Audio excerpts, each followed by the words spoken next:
అయోధ్యలో బాలరాముడి ప్రాణప్రతిష్ఠ వేడుక అంగరంగ వైభవంగా జరగనున్న వేళ విదేశాల్లో సంబరాలు మొదలయ్యాయి. అమెరికాలో 10కి పైగా రాష్ట్రాలలో రామమందిరం ప్రారంభోత్సవం వేడుకలకు సంబంధించి భారీ బిల్ బోర్డులను ఏర్పాటు చేశారు.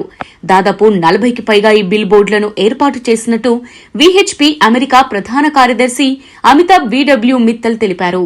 ఇప్పటికే Texas, Illinois, New York, New Jersey, Georgia రాష్ట్రాలలో ఈ బోర్డులను ఏర్పాటు చేశామన్నారు. ఇప్పటికే అమెరికాలోని హిందువులు భారీ కారు ర్యాలీలు నిర్వహించి అక్కడ ఫెస్టివ్ మూడ్ తీసుకొచ్చారు. ఇటు ఆఫ్రికా ఖండంలోని మారిషస్ దేశంలోనూ రామ్లల్ల ప్రాణప్రతిష్ఠ ఫీవర్ నెలకొంది. హిందువులైన ఉద్యోగులు బాలరాముడి వేడుకలో పాల్గొనేందుకు అక్కడి ప్రభుత్వం అనుమతినిచ్చింది. రాముని సేవలో 2 గంటల పాటు తరించేందుకు ఆ దేశ కేబినెట్ ఆమోదం తెలిపింది.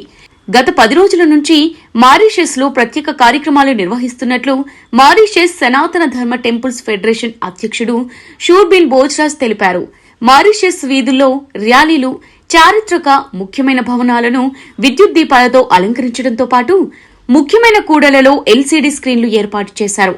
సోమవారం మారిషస్ వ్యాప్తంగా భవ్య రామమందిర ప్రాణప్రతిష్ఠ కార్యక్రమాన్ని ప్రత్యక్ష ప్రసారం చేయనున్నారు.